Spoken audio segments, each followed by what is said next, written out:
मुच्यते। पूर्णस्य पूर्णमादाय पूर्णमेवावशिष्यते। ॐ शान्ति शान्ति शान्तिः। हरि ओम। श्री गुरुभ्यो नमः। कंठे यस्य विराजते हि गरलं शीर्षे च मंदाकिनी वामाङ्के गिरिजाननं कटितटे शार्दूलचरमाम्बरम् माया यस्य ऋणाद्धि विश्वमखिलं तस्मै नमः संभवे। जम्बूवत् जलबिम्बवत् जलजवत् जम्बालवत्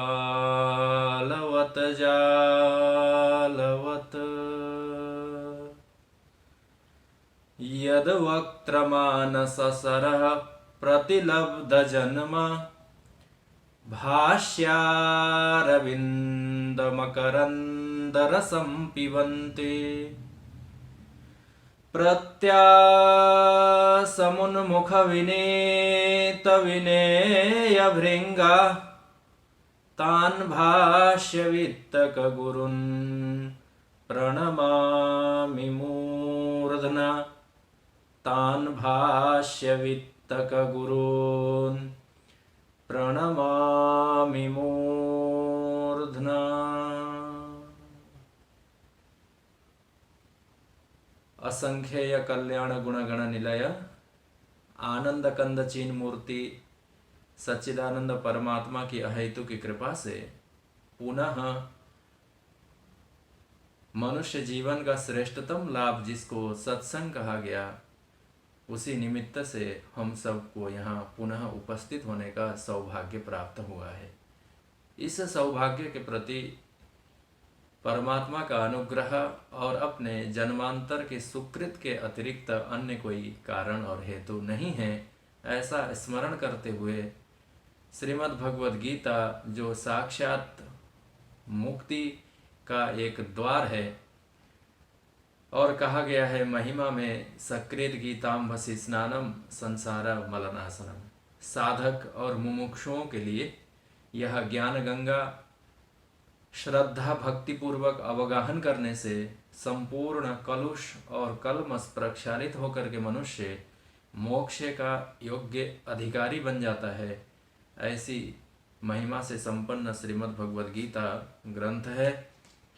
आइए आरंभ में प्रतिदिन की भांति कुछ श्लोकों का उच्चारण करते हैं। श्रीमद् भगवद गीता अध्याय संख्या 7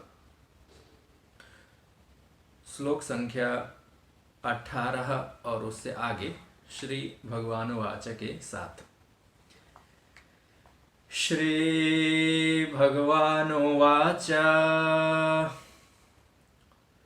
उदारः सर्व एवैते ज्ञानी त्वात्मैव मे मतम् आस्थितः स हि योक्तात्मा मामेवानुत्तमां गतिम् बहूनां जन्मनामन्ते ज्ञानवान् मां प्रपद्यते वासुदेवः सर्वमिति स महात्मा सुदुर्लभः कामैस्तैस्तैर्हृतज्ञानाः प्रपद्यन्तेऽन्यदेवताः तं तं नियममास्थाय प्रकृत्या नियतः स्वया यो यो यां यां तनुं भक्तः श्रद्धयार्चितुमिच्छति तस्य तस्याचलां श्रद्धां तामेव विदधाम्यहम्। सतया श्रद्धया युक्तः तस्याराधनमीहते लभते च ततः कामान् मयैव विहितान् हितान्। श्रीमद् भगवद गीता अध्याय संख्या 7 ज्ञान विज्ञान नामक योग। पुनः एक बार शोक संतप्त अर्जुन है और कृपा से आपूरित भगवान श्री कृष्ण है। कृपा करुणा के वशीभूत होकर के ही शोक संतप्त अर्जुन को भगवान ने कहा कि हे अर्जुन, तुमको मैं ज्ञान विज्ञान का उपदेश देता हूँ जिससे तुम इस संसार सागर से पार करोगे।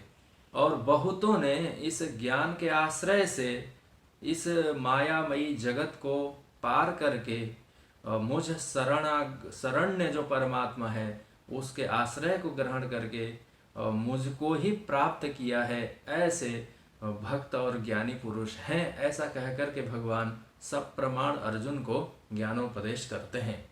भगवान ने अर्जुन को कहा कि हे अर्जुन, यद्यपि यह मोहमयी माया से बना हुआ संपूर्ण प्रपंचात्मक जगत तरना उतना सरल नहीं है, परंतु जो मेरे आश्रय में आए हुए हैं उनके लिए तो यह अत्यंत सरल है। सरलता पूर्वक पार कर जाते हैं। पार करने वाले लोगों का भगवान नाम कथन करते हैं कि 4 प्रकार से हैं। अर्थात मुझ परमात्मा का भजन करने वाले भक्त जो हैं वो आर्त, जिज्ञासु, अर्थार्थी और ज्ञानी, ये 4 प्रकार के भगवान ने कथन किया। और जो ज्ञानी पुरुष है उसको भगवान ने कहा कि यह ज्ञानी तो सर्वश्रेष्ठ है, बाकियों से श्रेष्ठ है, ऐसा भगवान कहते हैं। तेसाम ज्ञानी नित्य युक्त एक भक्तिर्विशिष्यते प्रियो ही ज्ञानिनोत्यर्थ महम सच मम प्रिय। ऐसा कह करके भगवान ज्ञानी को अपना प्रिय और स्वयं को ज्ञानी का प्रिय ऐसा प्रतिपादन करते हैं। सच ज्ञानी मम वासुदेवस्य आत्म एव इति मम, ऐसा भगवान भाष्यकार भी स्मरण करते हैं श्लोक के अंतिम में भाष्य में कि वह जो ज्ञानी पुरुष है वह तो इस मुझ परमात्मा जो वासुदेव है उसका आत्मभूत है, स्वयं है, वह मुझसे अभिन्न है। और संसार में जिस प्रकार से स्वयं का आत्मा सबसे श्रेष्ठ होता है, सबसे प्रियतम वस्तुओं में एक होता है, उसका ये अभिप्राय नहीं है कि आत्मातिरिक्त अन्य जो व्यवहार के पदार्थ हैं वो उतने प्रिय नहीं हैं। होते हैं वो भी प्रिय और उपयोगी, परंतु आत्मा के सामने उनकी कोई तुलना जिस प्रकार से नहीं होती, तद्वत भगवान ने कहा कि यह ज्ञानी भक्त अत्यंत श्रेष्ठ है। तब स्वाभाविक रूप से अर्जुन के मन में यही संदेह आया जो पूर्व के सत्रों में चर्चा की गई, जिसको भगवान भाष्यकार आदि गुरु भगवान शंकराचार्य महाराज एक पंक्ति में लिखते हैं, किम तरहि आर्तादय त्रयो वासुदेवस्य प्रिया न। ऐसा प्रश्न यहाँ उत्थापन करते हैं जो अर्जुन के मन का संदेह है और सभी के मन का संदेह भी है। भगवान यहाँ ऐसा कहना चाहते हैं कि ज्ञानी तो मेरी आत्मा है, तो फिर प्रिय है आत्मा होने के कारण, क्योंकि आत्मा को ही संसार में सबसे प्रियतम वस्तु ऐसा कहा है, जो आप लोग उपनिषदों में बार बार उसको सुनते हैं। सर्वस्य कामाय सर्वं प्रियं भवति, आत्मनस्तु कामाय सर्वं प्रियं भवति, अतएव आत्मा व अरे द्रष्टव्य श्रोतव्यो मंतव्यो निदिध्यासितव्यो। ऐसा कहकर के श्रुतियों में, उपनिषदों में यह बात विस्तार पूर्वक और आख्यायिका पूर्वक, उदाहरण पूर्वक कथन किया गया है कि जिसलिए कि आत्मा के अतिरिक्त अन्य कोई वस्तु उतना प्रिय नहीं होता, और यह ज्ञानी मेरा आत्मा ही बना हुआ है, तो आत्मा होने के कारण यह मेरे लिए अत्यंत प्रिय है, ऐसा भगवान कथन करते हैं अर्जुन को। तो स्वाभाविक रूप से संदेह हुआ कि और तो फिर उतने प्रिय नहीं है। तो इसी संदेह को निवारण करने के लिए भगवान आगे के श्लोकों का कथन करते हैं, जो श्लोक संख्या 18 है। भगवान कहते हैं, उदारः सर्व एवैते ज्ञानी त्वात्मैव मे मतम् आस्थितः सहि युक्तात्मा मामेवानुत्तमां गतिम्।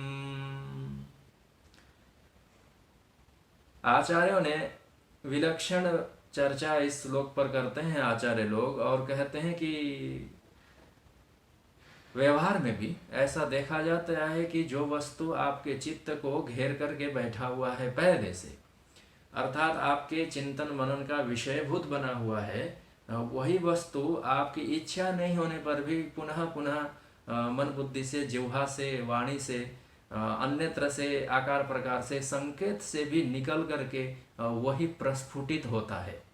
यह सबके व्यवहार की बात है। जैसे किसी कारण से आप प्रसन्न हो, आप खुश हों और उस प्रसन्नता को आप प्रकट न करना चाहते हो किसी के सामने, परंतु यत्र तत्र व्यवहार में, वचन में, कहीं भी ज्यों ही अवसर आ जाता है तो फिर वह प्रसन्नता स्वयमेव प्रकट हो जाता है। खुशी प्रकट हो जाती है कि आप छुपाना चाहते थे। कोई आप छोटा सा भी कोई नया वस्त्र भी आप पहनते हैं तो स्वाभाविक ये वृत्ति बनती है कि चलो कम से कम 2-4 लोग तो देखें कि हाँ दृष्टि आए, पर वो मुख्य उद्देश्य नहीं होता कि हम वस्त्रों का प्रदर्शन करें, अथवा या कोई अंतस में किसी कारण से आप प्रसन्न हैं, प्रफुल्लित हैं, नौकरी आदि में आपको प्रमोशन मिला हुआ है अथवा बड़ा सा पद है, कहीं आपको सम्मान किया गया है, आप अंतस से हर्षित हैं, उस हर्ष को आप दिखाना नहीं चाहते। परंतु प्राय क्या होता है कि जो वस्तु नहीं दिखाना चाहते पर अपने मन बुद्धि में वो वस्तु घिरा हुआ रहता है, वो उसी का चिंतन चलता रहता है, तो वो नहीं इच्छा होने पर भी जिस प्रकार से वह अंतस की भावना विशेष बाहर व्यवहार के रूप में प्रकट हो जाता है, तद्वद भगवान को यहाँ संदेह अर्जुन ने क्या किया है कि हे केशव, आपने कहा ज्ञानी मेरा प्रिय है क्योंकि वो आत्मा है, बहुत अच्छी बात है, तो बाकी सब प्रिय नहीं है? ऐसा पूछने पर भगवान ने कहा, उदारा एव सर्वे एते, यह जो सभी हैं वो बाकी तीनों भी, जो तीनों लोग हैं अर्थात आर्त, जिज्ञासु और अर्थार्थी, ये तीनों ही भक्त भी मेरे लिए उतने ही प्रिय हैं। ऐसा कह करके भगवान ने एक शब्द तो कहा, परंतु कहते कहते भी फिर से भगवान ज्ञानी की बात पर ही आ जाते हैं। तो कहने का अभिप्राय ये था कि यद्यपि भगवान को पुनः ज्ञानी के प्रशंसा में अभिप्राय नहीं था, क्योंकि इससे पहले के श्लोकों में भगवान ने ज्ञानी भक्त की यथेष्ट महिमा का गान किया, अपने स्वयं आत्मस्वरूप उसको कहा और वो प्रियतम है ऐसा कहा। जब किसी को कह दिया जाए कि अरे भाई यह तो हमारा अभिन्न मित्र है, ये हमारे एक प्राण है, ऐसा कह करके जब आपने समत्वय न ख्यापन कर दिया तो फिर से प्रशंसा करने से अतिरेक हो जाएगा, ज्यादा हो जाती है प्रशंसा। परंतु भगवान के अंतस में भी ये बात है कि हाँ ये ज्ञानी तो मेरा आत्मा ही हो, ज्ञानी उसने मुझे प्राप्त कर लिया, स्वयं को आत्मत्वेन परमात्मत्वेन वासुदेवाख्य ऐसा उसने अहम ब्रह्मास्मि जान लिया, वो उनके अंतस में हर्ष है। इसलिए यहाँ भगवान ने बस तीनों भक्तों का नाम मात्र लिया, उदारा सर्वैवैते एते, ये तीनों जो हैं वह उदार अर्थात वो भी श्रेष्ठ हैं, परंतु फिर से क्या श्रेष्ठ है? ज्ञानी तू आत्मैव मे मतम। भगवान ने कहा कि नहीं, यह जो है वह ज्ञानी ही मेरा मत ऐसा है अर्जुन की, ज्ञानी तो मेरा आत्मा ही है। अर्जुन भी फिर से विचार करने लगे। देखो थोड़ी सी बात तो इन्होंने आर्थ, जिज्ञासु और अर्थार्थी के संबंध में कही कि हाँ ये उदारा, ये भी उदार हैं, श्रेष्ठ हैं, उतने कनिष्ठ नहीं हैं, परंतु प्रिय फिर से इन्होंने आत्मा और ज्ञानी को ही कहा। तो फिर से भगवान ने हेतु भी बता दिया ज्ञानी हमारे लिए क्यों प्रिय है। परंतु यहाँ पर भाष्यकार यही अर्थ करते हैं कि उदारा इति उत्कृष्टा सर्व एव एते त्रय अपि मम प्रिय एव इत्यर्थ। हाँ ये भी हमारे उतने ही प्रिय हैं, परंतु ज्ञानी तो मेरा आत्मा ही है, ऐसा भगवान यहाँ कथन करना चाहते हैं। अब यहाँ पर विशेष विचारणीय बात क्या है कि उदारः सर्व एवैते, यह जो आर्त, जिज्ञासु और अर्थार्थी तीन प्रकार के जो भक्त हैं उसकी चर्चा भगवान फिर से आगे के श्लोकों में करेंगे, उनकी विस्तार पूर्वक व्याख्या भी है। परंतु फिर से इनको भी भगवान आर्त, अर्थार्थी और जिज्ञासी को भी उदार अर्थात उत्कृष्ट ही हैं, प्रिय ही हैं, ऐसा क्यों कहना चाहते हैं?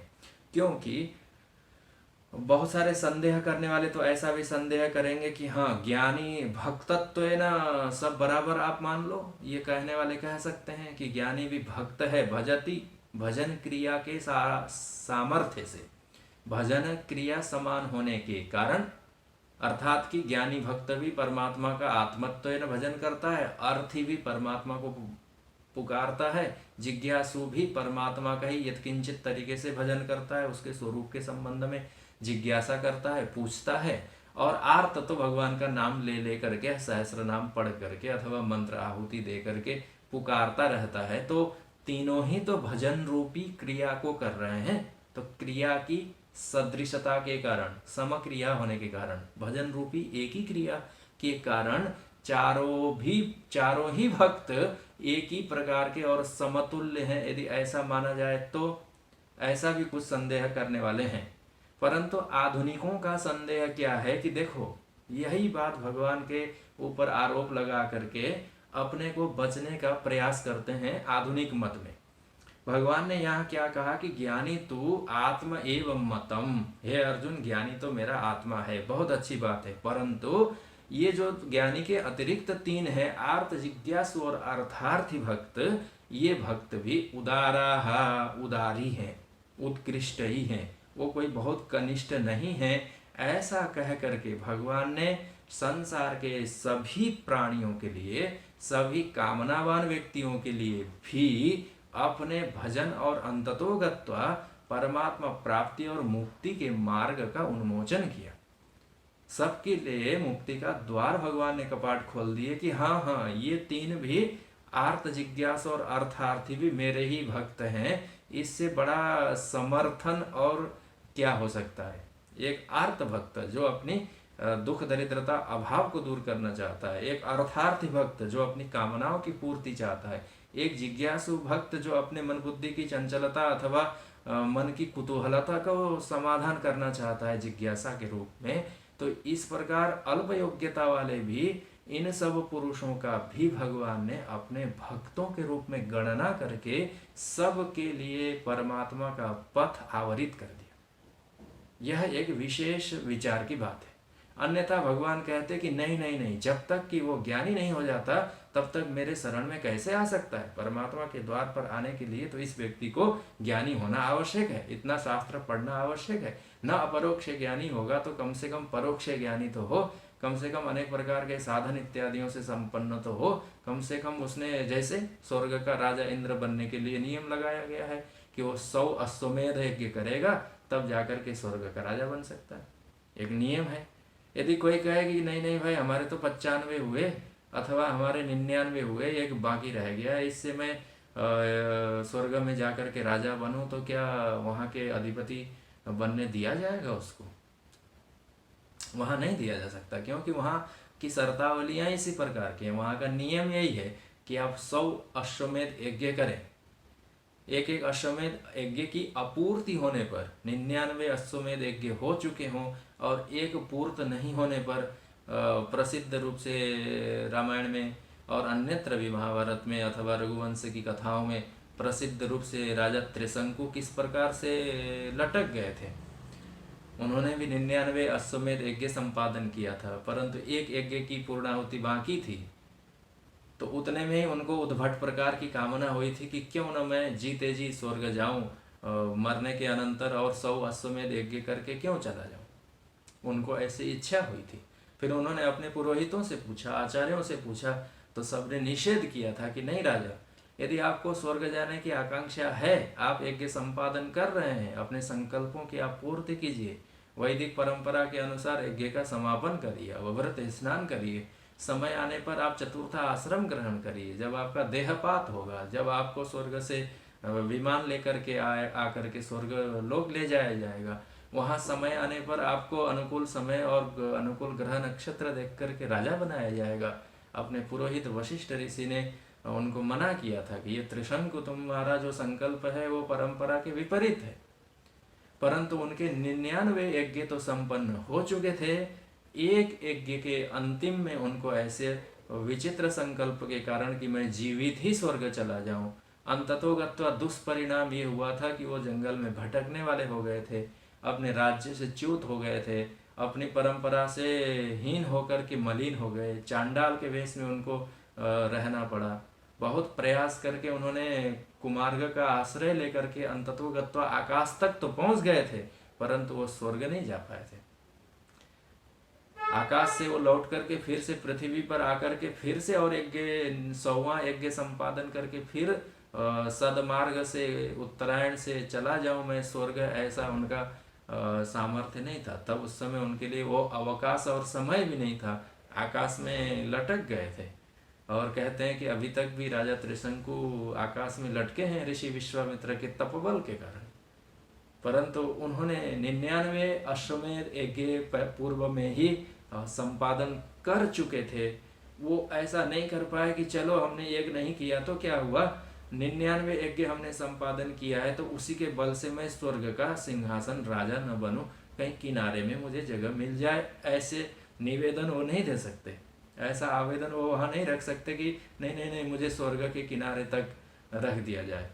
राजा इंद्र ने उनको वहाँ से पतन होने का आदेश दिया था, जाओ त्रिशंकु, तुम्हारे लिए यहाँ कोई स्थान नहीं है, तुमने 100 अश्वमेध यज्ञ संपादन नहीं किए हैं। तो कर्मों में तो इस प्रकार की विडंबना है कि सकल सांगोपांग आपको कर्म का संपादन करना पड़ता है। कर्मों की अंगहीनता फल प्राप्ति में स्वीकार्य नहीं है। विकलांग यज्ञ जिस प्रकार से सफल फल प्रदान नहीं कर सकते, परंतु यहाँ भगवान कितनी बड़ी छूट दे देते हैं उदार होकर के। यह परमात्मा का स्वभाव और इत्थम भूत गुणों हरि ही, भगवान हरि ऐसे गुणों उदारता रूपी गुण से संपन्न है। इसलिए भगवान ने कहा हमारे 3 भक्त भी उदारी हैं। क्यों क्यों उदार हैं भाई? उदार अर्थात उधार नहीं होकर के उदारा अर्थात विशाल हृदय वाले हैं, उत्कृष्ट हैं। भगवान भाष्यकार कहते हैं उत्कृष्टाः, उदारः इति किम उत्कृष्टाः। ये ऊपर की ओर इनकी गति है, ये बढ़ना चाहते हैं, इनका उत्तोलन हो सकता है, आगे बढ़ने का इनमें सामर्थ्य है। तो लोगों ने प्रश्न कहा कि अरे ये तो रोध होकर के आपसे पदार्थ मांगता था। तो भगवान ने कहा कि रोध होकर के ही मांगता था सही, परंतु मुझ परमात्मा से ही तो मांगता था ना। तो इसलिए भगवान यहाँ सब कामनावान पुरुषों के लिए भी, आर्त के लिए भी, अर्थार्थी के लिए भी, धन प्राप्त करने वाले की इच्छुक व्यक्ति के लिए भी, मासाश्च में, तिलाश्च में, मुद्गाश्च में बोलने वालों के लिए भी परमात्मा ने कहा कि हाँ ये हमारे सब उदार भक्त हैं। अर्थ और अभिप्राय ये हुआ कि किसी को इस प्रकार का अंत से भय रखने की आवश्यकता नहीं है कि अरे अभी तो मैं इन कामनाओं से युक्त हूँ, ये हमारी इच्छा है, हमारा रोग अभाव इत्यादि दूर हो जाए, ये बोलने के लिए भगवान के पास जाऊं। अर्थ उसका दूसरा यह भी है कि यह जो सदैव उपदेश दिया जाता है कि निष्काम भक्ति करनी चाहिए, यथार्थ वचन है। परमात्मा के सामने जो अनंत उदारता रूपी गुण से संपन्न है, हमारे मांगने का जो सामर्थ्य है उससे बड़ा फल प्रदान कर सकता है। उसकी उदारता की कोई गणना नहीं है। हमारी आकांक्षाएं तो अल्प और क्षुद्र हैं, पृथ्वी की आकांक्षाएं संसार की हैं, बहुत हुई तो स्वर्ग आदि 1-2 लोगों की हैं, पर वो परमात्मा तो अनंत ब्रह्मांड का स्वामी है। उसके अथाह ऐश्वर्य का आपको हमें ज्ञान नहीं है। यदि हम अल्प और क्षुद्र मांग करके उसके स्थान को ही हम बंद कर दें तो वो बड़ा फल जो देने वाला था, टोकरी हम अपनी कामना की छोटी सी लेंगे तो उसमें परमात्मा फल भरना चाहेगा तो भी कितना फल भरेगा। इसलिए निष्काम होकर के परमात्मा का भजन करना उत्कृष्ट है, परंतु यदि सकामता पूर्वक भी परमात्मा का भजन किया जाए तो भगवान यहाँ कहते हैं कि ये भी कोई कम बात नहीं है। इसलिए हे अर्जुन, उदारा सर्व एवयते, ये जो 3 भक्त हैं ना, आर्त, जिज्ञासु और अर्थार्थी, ये भी बड़े उदार हैं, उत्कृष्ट हैं। क्यों क्यों उत्कृष्ट हैं भाई? इसलिए उत्कृष्ट हैं कि रोने के लिए आखिर किसी दूसरे स्थान में तो नहीं गया, दूसरे देवी देवताओं के पास तो नहीं गया, अपने मित्र बंधु बांधवों के पास तो नहीं गया, अपने परिवार परिजन के पास तो नहीं गया, किसी राजा के पास तो रोने के लिए नहीं चला गया। दुखी और अभावग्रस्त होकर के एकांत में मुझ परमात्मा के ही तो शरण में आया है ना। पदार्थ की पूर्ति की आकांक्षा है उसको, होने पर भी उसने शरण ग्रहण किसका किया? शरण तो परमात्मा का ही ग्रहण किया ना। इसलिए भगवान ने कहा कि ये जो मेरे शरण में आते हैं, मामे वह ये प्रपद्यन्ते माया मेताम तरन्ति ते। तब तो भगवान ने ये नहीं कहा कि निष्कामता पूर्वक जो मेरे शरण में आते हैं, तब भगवान ने यही कहा कि मामे वह ये प्रपद्यन्ते माया मेताम तरन्ति ते। पहले मांगने आता है, परमात्मा उसकी इच्छाओं की पूर्ति कर देता है, बाद में फिर से याचना करने में उसको लज्जा आती है, निष्कामता आ जाती है उसमें। वो बार बार ये सोचता है। संसार में भी आपको ऋण कर्जा भी मांगना होता है तो आप एक बार जाके मांगते हैं, दोबारा जाने में आपको लज्जा आती है, चुकाना पड़ता है, अन्यथा आप जा नहीं पाएंगे उसके पास। तो आर्त भक्त होकर के भी यदि परमात्मा के पास जाएगा, उसका किंचित भजन करेगा, कीर्तन करेगा, अगर नाम स्मरण करेगा, कुछ मंत्र जपेगा, एक दिन का उपवास और व्रत रखेगा, 1000 बार वो नाम स्मरण करेगा, सहस्त्र नाम का पाठ करेगा, किंचित दान करेगा, अपनी दुख दरिद्रता के दूरीकरण के लिए इतना तो करेगा। उतना कर लेने के अनंतर यदि उसकी इच्छा की पूर्ति हो गई तो पुनः पुनः वह उस प्रकार की कामना और याचनाओं को लेकर के जाने में उसको लज्जा आएगी। इसलिए शनै शनै वह उत्तीर्ण होकर के निष्कामता हो सकता है। इसलिए भगवान इस आर्त भक्त को भी उदारा सर्वये वैते यते सर, ये जो जितने हैं वो सब ज्ञानी को छोड़ करके, अन्य ज्ञानी तो है ही है, बाकी 3 भी उदार ही हैं, श्रेष्ठ हैं, ऐसा भगवान यहाँ कहना चाहते हैं। यह बात बहुत जगह वर्तमान काल में विशेष रूप से सुनने को यह मिलती है जो बुद्धिमान पुरुषों के द्वारा कि अरे भगवान के पास क्या मांगने के लिए जाना, क्या छोटी छोटी इच्छाओं की पूर्ति के लिए भगवान का भजन करना, उससे अच्छा तो है भक्ति ही न करें। यह बहुतों के मुख से बात सुनने में यत्र तत्र आती ही है। ये बात लोग कहते हैं कि इससे अच्छा है कि उदाहरण उसका दिया जाता है मंदिर जाने को लेकर के। मंदिर में देव विग्रह हैं, भगवान विराजते हैं, वहाँ जाकर के प्रार्थनाएं की जाती हैं, वहाँ जाकर के संयम सदाचार का पालन किया जाता है, वहाँ जाकर के परमात्मा का ध्यान इत्यादि आप कर सकते हैं, वहाँ जाकर के आप कोई अनुष्ठान करते हैं। मंदिर देवालय और वहाँ विराजमान देव मूर्ति के सामने आप परमात्मा से कोई याचना करने के लिए वहाँ जाते हैं। तो बहुत लोगों को यह सुनने में आता है कि अरे मंदिर जाकर के ये मांगने से अच्छा है मंदिर जाओ ही मत। उनका अभिप्राय ये होता है कि कामना लेकर के परमात्मा के पास जाने से अच्छा है कि परमात्मा के पास जाओ ही न। यह सिद्धांत का भगवान यहाँ स्पष्ट रूप से नकारना चाहते हैं।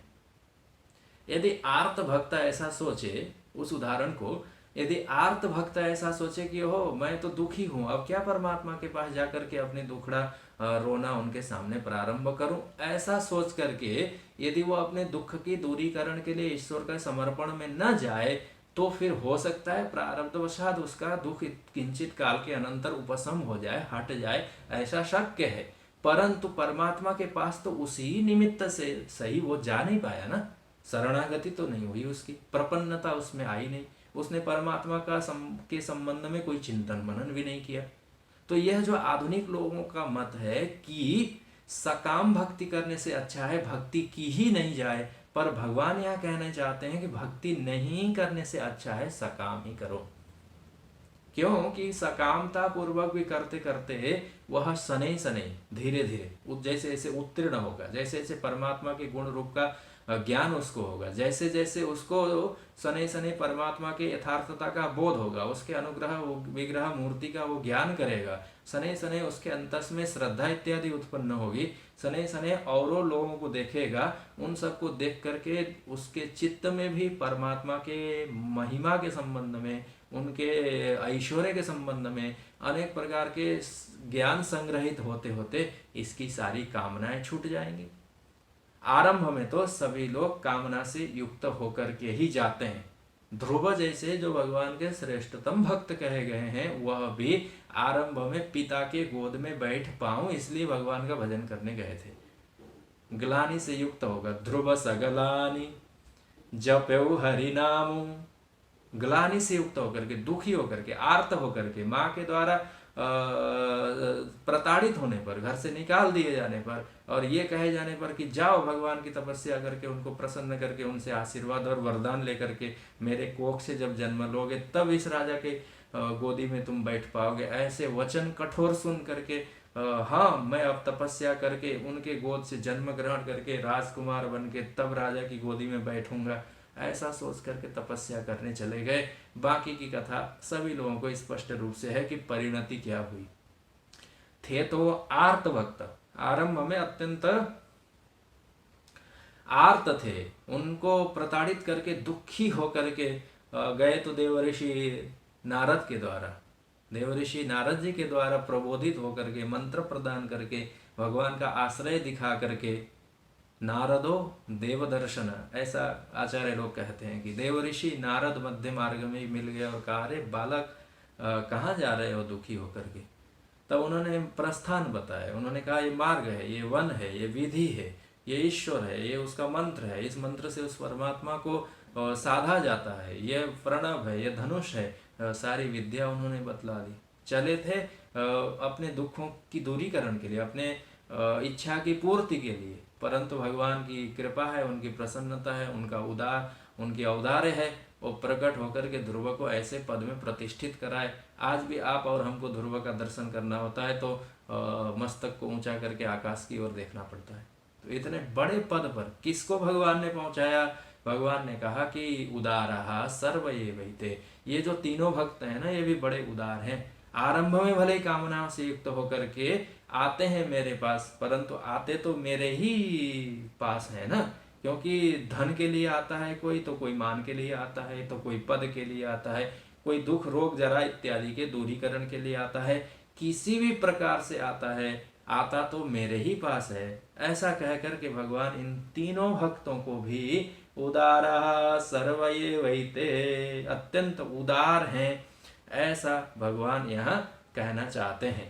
तो जो आधुनिक लोगों का मत है मानना कि नहीं नहीं मंदिर में जाकर के अपनी इच्छाओं की पूर्ति करने के लिए क्या जाना, ये फूल चढ़ा करके भगवान से ऐसे पदार्थ मांगे, इससे तो अच्छा है कि न मांगो। बोले नहीं, आप संसार के किसी प्राणी के सामने याचक और भिक्षुक बने, उससे तो अच्छा है कि जो परमात्मा है, जगत पिता है, संसार का अधिपति है, वो एकमेव अद्वितीय सद है, वो सच्चा है, वो यथार्थ और सत्य है, ऐसे सत्स्वरूप परमात्मा के सामने भले ही आप याचक और भिक्षु बन करके जाएं, आर्त होकर के जाएं, अथवा उसकी जिज्ञासा को लेकर के जाएं किसी गुरुओं के माध्यम से, तो परंतु परमात्मा का शरण ग्रहण करना आवश्यक है।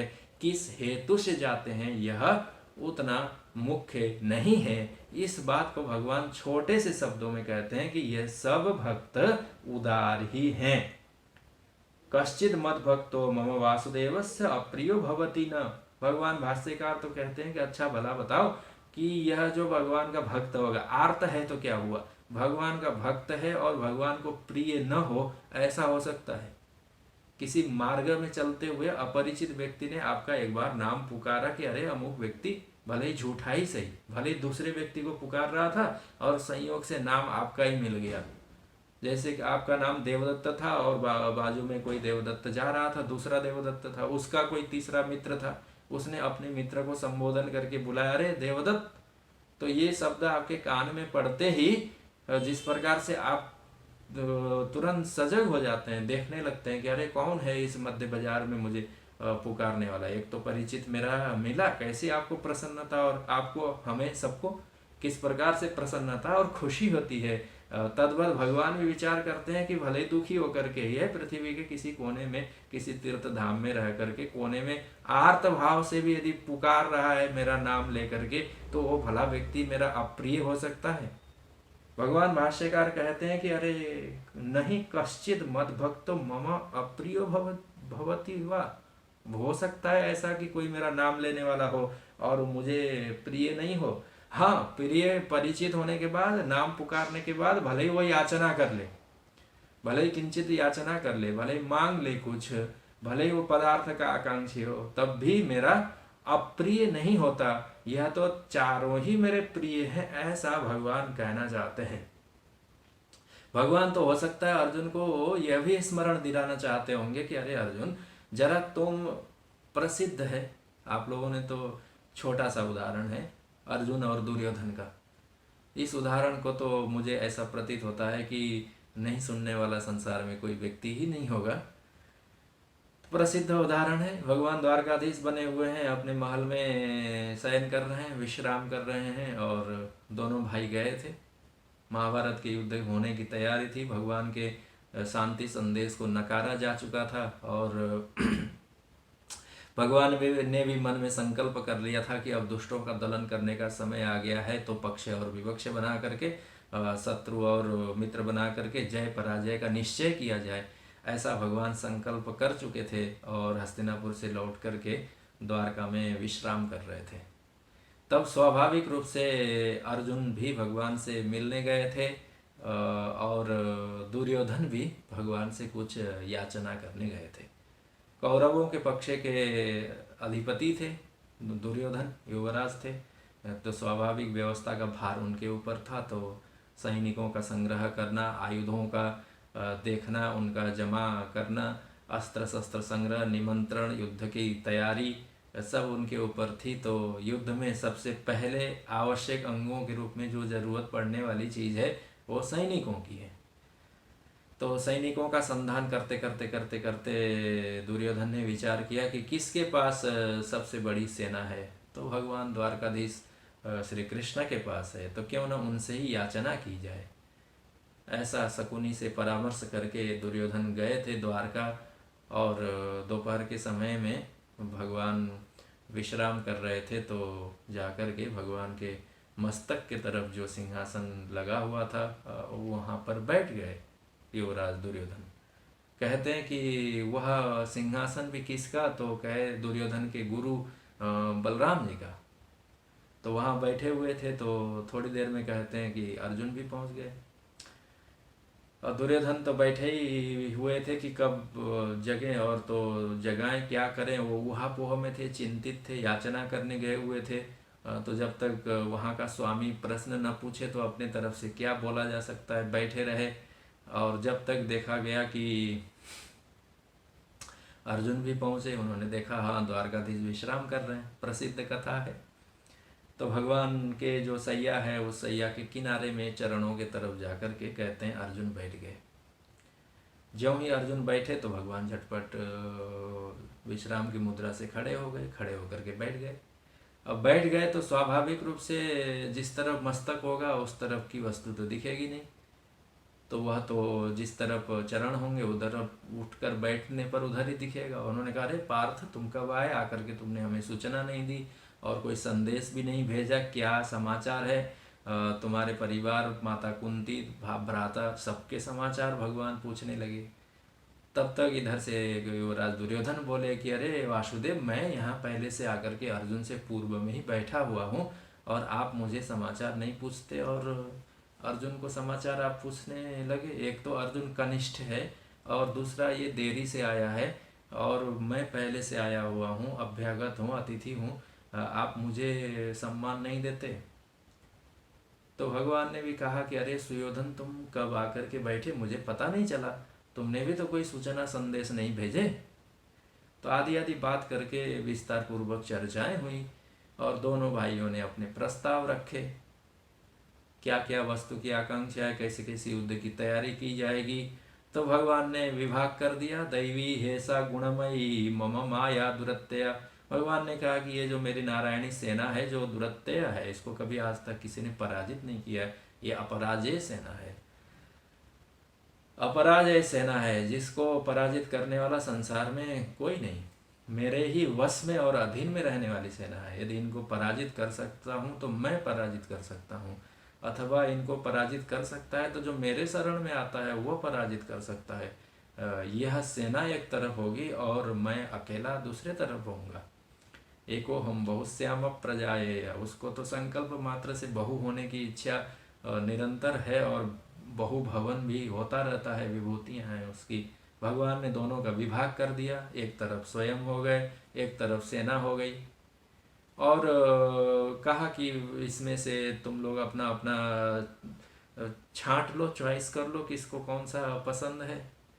तो दुर्योधन तो मन मन में डर रहे थे कहीं ऐसा ना हो कि अर्जुन पहले सेना याचना कर ले, छोटा है पहले मांग सकता है। तो कहते हैं दुर्योधन झगड़ा करके अपना बल दिखा करके भगवान को कह सुन करके कि हाँ हाँ मुझे पहले याचना करने का अवसर दिया जाए, मैं पहले आया था और आपने पहले मुझसे बात नहीं की, बाद में बातचीत की, पहले अर्जुन को आपने प्रश्रय दिया और उसको आपने दिया, अब ये चयन करने में मुझे मौका दिया जाए, मैं पहले चयन कर लूं। ऐसा कह करके दुर्योधन ने सेना का चयन किया।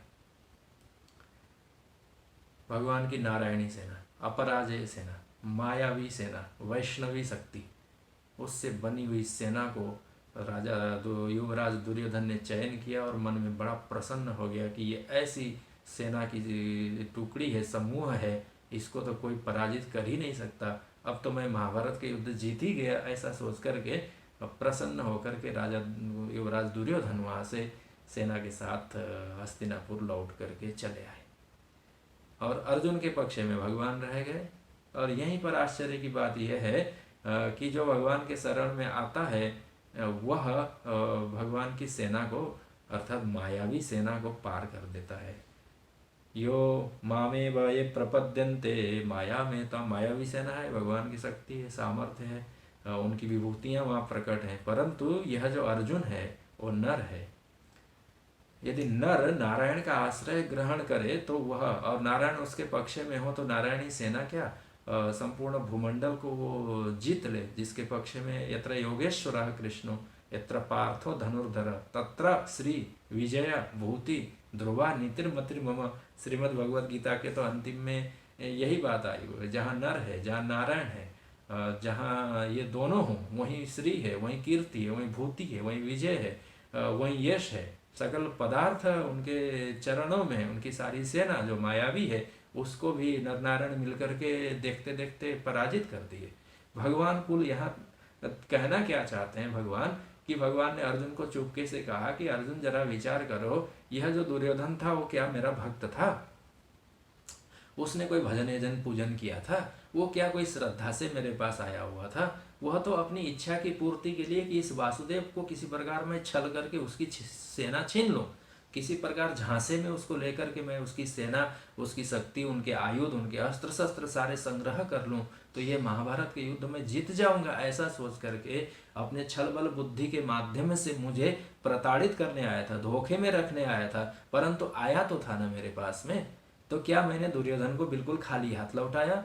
दुर्योधन को हमने तो ये नहीं कहा कि तुम तो बड़े छल बल से युक्त होकर के आए हो, तुम हमारी सेना का हरण करना चाहते हो, सेना ले जाके मेरे ही विपरीत में उपयोग और दुरुपयोग करना चाहते हो, मेरे ही सखा परिचित बंधु बांधवों का वध कराओगे इन सेना के माध्यम से, तो जाओ, तुमको मैं अपने सैनिक नहीं देता, ऐसा भगवान बोल सकते थे। भगवान दुर्योधन को यह आरोप लगा सकते थे कि अरे जब मैं शांति का प्रस्ताव लेकर के गया था तुम्हारे द्वार पर तो तुमने उसको अस्वीकार किया था, तुमने हमारे साथ छल किया था, मुझे बांधने का प्रयास किया था, हमारा अपमान किया था तुमने, जाओ नहीं देता मैं तुमको, ऐसा कह करके भगवान दुर्योधन को अपने द्वार से खाली हाथ लौटा सकते थे। परंतु भगवान ने नहीं कहा कि जाओ जाओ दुर्योधन, आज मिलने का अवकाश नहीं है, बाद में आना, ऐसा भगवान ने नहीं कहा। भगवान ने कहा कि चलो कोई बात नहीं, दुष्ट है कोई बात नहीं, उसकी बुद्धि में मंदता है कोई बात नहीं, छल छद्म भरे हुए हैं कोई बात नहीं, शकुनी जैसे दुष्टों का संग किया है कोई बात नहीं, धृतराष्ट्र जैसे अज्ञानी अंधे का पुत्र है कोई बात नहीं, परंतु मेरे सामने याचना करने आया है तो उसको मैं कैसे खाली हाथ लौटा सकता हूँ। ऐसा कहकर के भगवान ने दुर्योधन भक्त नहीं होने पर भी अपना पदार्थ प्रदान कर दिया। अर्जुन को भगवान पूछते हैं कि यह दुर्योधन मेरा कोई भक्त था क्या? केवल वो आर्त था, वो दुखी था, उसको सामग्री चाहिए थी, उसको सैनिक चाहिए थे, तो हमने उसको उठा करके दे दिया। तो इसलिए है अर्जुन, मैं ऐसा कहता हूं कि ज्ञानी तो मेरा आत्मा है, इसमें कोई संदेह नहीं है, परंतु अतिरिक्त जो आर्त जिज्ञासु और अर्थार्थी हैं ये तीनों ही भी उदार हैं। आखिर याचना करने मेरे ही पास है, संसार के अन्य राजा के पास तो दुर्योधन गया होगा, परंतु मेरे पास भी तो याचना करने आया ना। तद्वद भगवान कहते हैं कि आर्त होकर के भी यदि परमात्मा से ही याचना करता है, उसी से मांग करता है, उन्हीं से आकांक्षाओं की पूर्ति करना चाहता है, तो फिर उसमें किसी प्रकार का दोष नहीं है, उसको मैं भक्त ही मानता हूँ, ऐसा भगवान अर्जुन को कहना चाहते हैं। उससे जो भक्त उस प्रकार नहीं बन पाए हैं, जिनके मन में कामनाएं हैं, अर्थलोलुपता भी है, तो भी उनको संकुचित होने की कोई आवश्यकता नहीं है। परमात्मा के सामने जाकर के तवास्मीति च याचते, परमात्मा आपके द्वारा ही हमारे कामनाओं की पूर्ति होनी है, आपकी कृपा कटाक्ष से ही हमारे अर्थ इत्यादि के प्रयोजन की सिद्धि होनी है, आपके कृपा कटाक्ष से गुरुओं के माध्यम से हमारे संदेह शंकाओं का जिज्ञासाओं का समाधान होना है, आप हमारे अनन्य शरण है, ऐसा करके शरण ग्रहण करता है तो वह भक्त भी भक्त तो है ही हमारा, परंतु आर्त और जिज्ञासु के रूप में है। वो भी कोई कनिष्ठ नहीं है, भक्त है, वो भी उदार है, वो भी श्रेष्ठ है। अतः हे अर्जुन, उनको भी मैं भक्त ही मानता हूँ। परंतु यह जो ज्ञानी है वह तो मेरा आत्मा ही है, ज्ञानी तो आत्मैव मे मतम। आचार्य स्वामी मधुसूदन सरस्वती पाद कहते हैं कि ये बहुत अच्छी बात है, भगवान ने सबके लिए उदार होकर के, भगवान उदार है ना, उदार चरिता नाम, तो भगवान उदार होने के कारण उनके दृष्टि में भेद नहीं है। जैसे एक पिता की दृष्टि से 4 पुत्र 5 पुत्र 10 भी पुत्र होंगे तो सभी प्रिय होते हैं, परंतु उनमें कोई एक होता है जो विशेष प्रिय होता है। एक विशेष प्रिय हो गया ऐसा कह करके बाकी अप्रिय हो गए, शत्रु हो गए, त्याज्य हो गए, ऐसा तो नहीं होता। बाकी भी यत्किंचित प्रिय होते ही हैं। तद्वत ये सकल सृष्टि परमात्मा का विस्तार और उसकी संतान संतति और अंश हैं, तो परमात्मा को अप्रिय हो ऐसी कोई बात नहीं है। एक मनुष्य है, उसके शरीर है, और शरीर में अनेक प्रकार के अंग हैं, उसको अपना मुखमंडल अत्यंत प्रिय है, उसके नेत्र स्रोत्र इत्यादि लगा हुआ कपोल और ये मुखमंडल जो जिससे पहचान होती है व्यक्ति की, वह उसके लिए प्रिय है। इसका ये अभिप्राय नहीं है कि हस्तपाद आदि उसके लिए बिल्कुल व्यर्थ हैं और उनको काट करके निकाल दे, ऐसा तो नहीं होता। मुखमंडल उसके लिए प्रिय होने पर भी हाथ पैर इत्यादियों की भी उतनी ही उपयोगिता होती है। हाथ कटने पर भी पीड़ा होती है, पैर में चोट लगने पर भी पीड़ा होती ही है, परंतु सबसे ज्यादा वो अपने मुखमंडल को बचाने का प्रयास करता है, अपने प्राणों को बचाने का प्रयास करता है, जिससे यह सकल शरीर धारित है अथवा बना हुआ है। तद्वद परमात्मा के ये 4-5 प्रकार के भक्तों में अन्य अन्य भी प्रिय हैं, परंतु प्रियत्व में तारतम्यता है, उनमें ऊंच नीच है, कोई ज्यादा प्रिय है, कोई कम प्रिय है। वो तो अपने गुणों के अनुसार होना स्वाभाविक ही है। तो ये जो आर्त जिज्ञासु और अर्थार्थी भक्त भी ज्ञानी के समान गुणों का आहरण करे, शनै शनै पूर्व में कामना से युक्त होकर के और शनै शनै उन कामनाओं को त्याग करके निष्काम भक्ति करने में प्रवृत्त हो जाए, निष्काम कर्म करने में प्रवृत्त हो जाए, कामनाओं को तिलांजलि दे दे, परमात्मा को मुख्य बना ले, द्रव्य अर्थ पदार्थ और अपने इच्छाओं को शमित कर दे, तो फिर यह भी शनै शनै ज्ञानी भक्त हो ही सकता है। ऐसा आचार्य मधुसूदन स्वामी पाद कहना चाहते हैं टीका टिप्पणी में। तत्र सकामानाम त्रयाणाम काम्यमानम अपि प्रियम अहम अपि प्रिय, ऐसा कहते हैं कि ये जो तीनों हैं वो प्रिय हैं, भगवान ने स्वीकार कर लिया। क्यों प्रिय है ऐसा भगवान ने तो कहा कि यदि इनमें भी ये जो आर्त जिज्ञासु और अर्थार्थी में भी यदि किंचित विद्या होती, किंचित श्रद्धा होती, किंचित शास्त्र परंपरा के अनुसार यह भक्ति करते, तो यह वीर्यवत्तर होता, ये श्रेष्ठ होता। ये श्रुति ही है, यदेव विद्या करोति श्रद्धयोपनिषदा तदेव वीर्यवत्तरम भवति।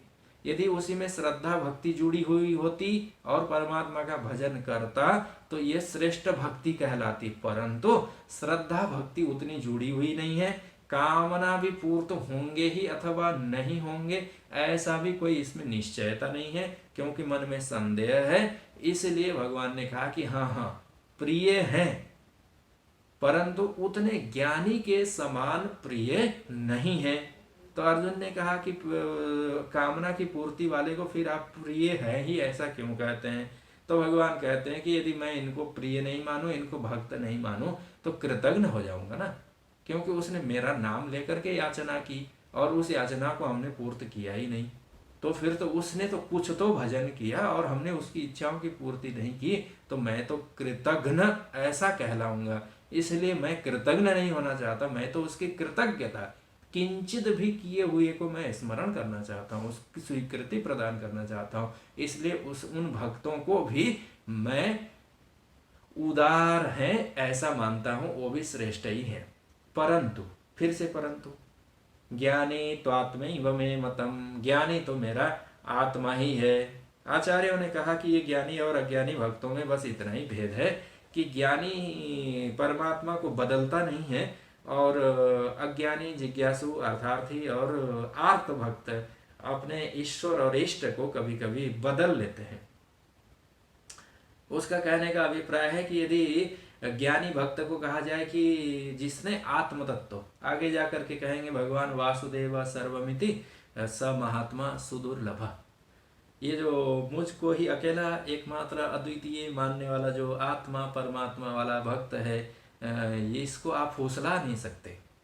इसको आप फुसला करके ये नहीं कह सकते कि परमात्मा का रे भजन छोड़ दो दूसरा कुछ करो, तो वो स्वीकार नहीं करेगा।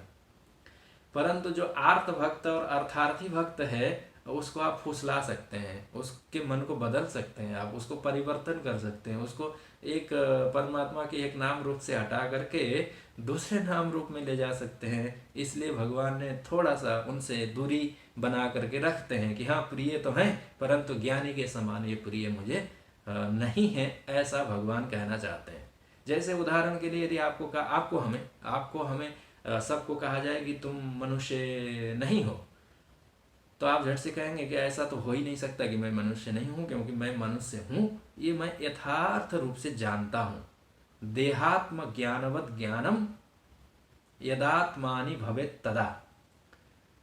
कोई कहे कि हाँ ये जो तुम मनुष्य नहीं हो, तुम आदमी नहीं हो, तो कहेगा कि नहीं नहीं, ऐसा हो ही नहीं सकता कि मैं आदमी नहीं हूं, मैं तो मनुष्य हूं। अपनी जाति, अपना वर्ण, अपना वेशभूषा, अपना वर्णाश्रम को यदि कोई खंडन करना चाहे तो आप किसी भी प्रकार से खंडित उसको मानेंगे नहीं, क्योंकि ये आपका स्वयं का अनुभव है। और यदि कोई आपको कहे कि आप देवता हैं, तो आपको संदेह होगा कि नहीं नहीं, मैं देवता नहीं हूँ, अहम मनुष्य, मैं तो मनुष्य हूँ। यदि कोई उपदेश आपको कहे कि तुम ब्रह्म असि, तुम ब्रह्म हो, तो झट से यही कहा जाएगा कि नहीं नहीं, अभी मैं ब्रह्म नहीं हूँ, मनुष्य हूँ। तो जिस प्रकार से अभी वर्तमान ज्ञान की दशा में अहम मनुष्य, यह ज्ञान अत्यंत दृढ़ है, अत्यंत दृढ़ है, इसको आप किसी भी प्रकार से बदल नहीं सकते। उपदेश, गुरु कृपा और शास्त्र कृपा, आत्मा कृपा सब मिला करके अहम ब्रह्मास्मि जब अनुभव करेगा उस समय की बात भिन्न है। पर सामान्य अवस्था में अहम मनुष्य इत्याकारक ज्ञान को किसी भी प्रकार से झूठला नहीं सकते, हटा नहीं सकते। तद्वद वह जो ज्ञानी भक्त है उसने परमात्मत्वेन आत्मत्वेन अपना निश्चय कर लिया है, इसलिए उसको आप फुसला नहीं सकते। उसको कहे कि नहीं, इस परमात्मा का तत्ववित्तु महाबाहो, यह जो तत्वविद है उस तत्वविद को आप कहें कि तुम अतत्वविद हो, तुम परमात्मा को नहीं जानते, आदि आदि कैसे भी आप उसके ज्ञान को हटाना, बढ़ाना, घटाना और निकालना चाहें तो वो ज्ञान को आप निकाल नहीं सकते, क्योंकि वो उसका स्वात्मानुभव है। इतना होने के अनंतर वह परमात्मा का भजन करता है। आत्मत्वेन, अहम आत्मा इति, अहम ब्रह्मास्मि इति इत्याकारक रूप से अपना चिंतन करता है। ये ज्ञानी भक्त की अवस्था है। परंतु फिर से प्रश्न स्मरण करें कि भगवान ज्ञानी को इतना श्रेष्ठ आत्मा और अन्य को प्रिय मात्र क्यों मानते हैं? इसलिए मानते हैं कि ज्ञानी भक्त को ज्ञान व्यतिरेकेण उसको अन्य किसी प्रकार का आकांक्षा नहीं है, अथवा उसको आप ला नहीं सकते, हटा नहीं सकते। परंतु एक आर्त भक्त के पास जाकर के, जैसे एक भक्त है वो दुखी है, वो दुखी भगवान को पुकार रहा है कि हे माधव, हे केशव, हे नारायण गोविंद, आप मेरे दुख का दूर करिए, इत्यादि इत्यादि करके वो कर रहा है। तो उसको आप बोले कि अरे भाई, केशव भगवान, नारायण भगवान वैकुंठ में है, वह तो भक्तों को मोक्ष प्रदान करने वाले हैं, तुम्हारे दुखों का दूर करने वाले तो नहीं है। दुखों की दूरीकरण तो औषधि से होता है। तुम धन्वंतरी देवता का भजन करो, उनको पुकारो, धन्वंतरे नमः ऐसा मंत्र पढ़ो, तो आर्त भक्त क्या करेगा? वो करेगा ठीक ही कहता होगा, क्योंकि इतने दिन से मैं पुकार रहा हूँ और ये मुझे उस प्रकार से फल प्राप्ति मुझे नहीं हुई, हो न हो ये भगवान अमुक नाम वाले मेरी आरती को दूर करेंगे कि नहीं करेंगे, वो ऐसा उसके मन में संदेह होगा। संदेह होते ही वो व्यक्ति उस देवता को, उस मंत्र को बदल करके उस कथित और दूसरे के द्वारा उपदेशित मार्ग में चला जाएगा, क्योंकि आर्त है ना, उसको भगवान में उतनी निष्ठा और भरोसा नहीं है जितना अपने आर्तत्व की दूरीकरण में, अर्थात अपने दुखों को वो हटाना मात्र चाहता है। किससे हट रहा है, कैसे हट रहा है, वो उसके लिए उस समय दुख की अवस्था में प्रयोज्य नहीं रहता, उसको स्मरण नहीं रहता। अर्थात आर्त भक्त को आप एक बार ये कहें कि नहीं नहीं इससे दुख नहीं होगा, दूर नहीं होगा, तुम अमुक का भजन करो, ऐसा मंत्र जपो, तो व्यक्ति आर्त पुरुष उस पर भगवान जिसका भी भजन कर रहा था उसको छोड़ करके देवतांतर में चला जाएगा, मंत्रांतर में चला जाएगा, उपायांतर को ग्रहण करेगा। उसी प्रकार से जो अर्थार्थी भक्त है, अर्थार्थी भक्त को भी कहेगी अरे तुम तो इतने दिनों से ये मंत्र जप रहे हो लक्ष्मी प्राप्ति के लिए, सोना चांदी हीरे मोती इत्यादि के लिए, धन दौलत जमीन के लिए और अनेक प्रकार की नौकरी पद प्रतिष्ठा के लिए, परंतु आज तक तो तुमको इसकी प्राप्ति हुई नहीं। तो क्या पता वो जो परमात्मा है उसके पास ये वस्तु पदार्थ हो भी अथवा न हो, तो तुम कुबेर की याचना करो, उनके सामने जाओ, अथवा माता लक्ष्मी की याचना करो, अथवा अन्य किसी देवता की करो, जैसी जैसी तुम्हारी आकांक्षा है। ऐसा कह करके यदि उसको फुसलाया जाए तो वो व्यक्ति अपनी निष्ठा को बदल करके तत्त देवताओं के आश्रय में जाने वाला हो जाता है। आर्त भक्त भी इस प्रकार बदल सकता है। अर्थार्थी भक्त तो क्षण क्षण बदलता ही रहता है, वो तो देखने सुनने में और आप हम सबके अनुभव में आता ही है। परंतु अर्थ हुआ कि जो सकाम भक्त है वह सकाम भक्त अपनी कामनाओं की पूर्ति के लिए देवता मंत्र इत्यादियों में परिवर्तन करता रहता है, निष्ठा उसकी नहीं हुई रहती है, उसमें परिवर्तन करने को राजी रहता है। परंतु यह जो ज्ञानी भक्त है वो ज्ञानी भक्त तो परमात्मा में ऐसा परिनिष्ठित होकर के बैठा हुआ, आस्थित सही युक्तात्मा मामेवानुत्तमाम गतिम। भगवान ने कहा कि क्या करें अर्जुन, मैं यह जो ज्ञानी भक्त है इसको आत्मा न मानूं तो कैसे न मानूं, यह तो घर करके बैठा हुआ है, आस्थित, यह दृढ़ निश्चित है, निश्चित, आस्थित अर्थात निश्चित है, इसने ये कर लिया है कि इसके अतिरिक्त तो और कोई इसके लिए मार्ग ही नहीं है, इसके लिए दूसरा कोई उपाय नहीं है, इसके लिए दूसरा कोई गंतव्य नहीं है, एकमेव अद्वितीय मुझे ही आश्रय मान के बैठा है, इसलिए आत्मा है। आर्त जिज्ञासु और अर्थार्थी तो ये समय आने पर बदलते भी रहते हैं और अपने स्थान को भी बदलते हैं, उनमें श्रद्धा भक्ति इत्यादि की निष्ठता नहीं है, अपनी कामनाओं की पूर्ति में उनका तात्पर्य है, इसलिए वो भी प्रिय तो हैं पर ज्ञानी के समान प्रिय नहीं है। और कामनावान पुरुषों को तत्त कामनाओं की पूर्ति मैं ही करता हूँ देवताओं के माध्यम से, ये भी वो जानते नहीं है। परंतु यह जो ज्ञानी है ना, आस्थिता सही युक्त आत्मा, वो जो ज्ञानी है उसने तो अपनी आत्मा को परमात्मा के साथ एक ही भूतत्व न अनुभव करके युक्तात्मा हो गया। और इसी युक्तात्मा पुरुष को माम एवा अनुत्तमाम गतिम लभते, मुझको ही ब्रह्म गंतव्य मान लिया, इससे ज्यादा बड़ी और कोई गति नहीं है, इसके लिए उपायांतर नहीं है। इसलिए इस ज्ञानी भक्त को मैं अपना आत्मा मानता हूँ। सकाम भेद दर्शित तृतीया अपेक्षया निष्काम भक्त को अर्थात ज्ञानी भक्त को भगवान यहाँ आत्मा ऐसा मानते हैं। कुछ पुराणों में भी ज्ञानी भक्तों की बात आई हुई है। न तस्यान्य प्रियतरः प्रतिबुद्धैर महात्मा भी, एक बार प्रतिबुद्ध हो गया, ज्ञानी हो गया, आस्थित हो गया, समाहितात्मा हो गया, युक्तात्मा हो गया, परमात्मा के साथ एक ही भूतत्व न अनुभव करके वह अपने स्वरूपत्व न परमात्मा का भजन करता है, उसके लिए विद्यते त्रिषु लोकेषु ततोस्मेकान्तितां गतः, उसके लिए संसार में तीनों लोकों में कोई ईश्वर के अतिरिक्त अन्य कोई वस्तु की सत्ता है ही नहीं, तो किसका भजन करेगा, किसका स्मरण करेगा।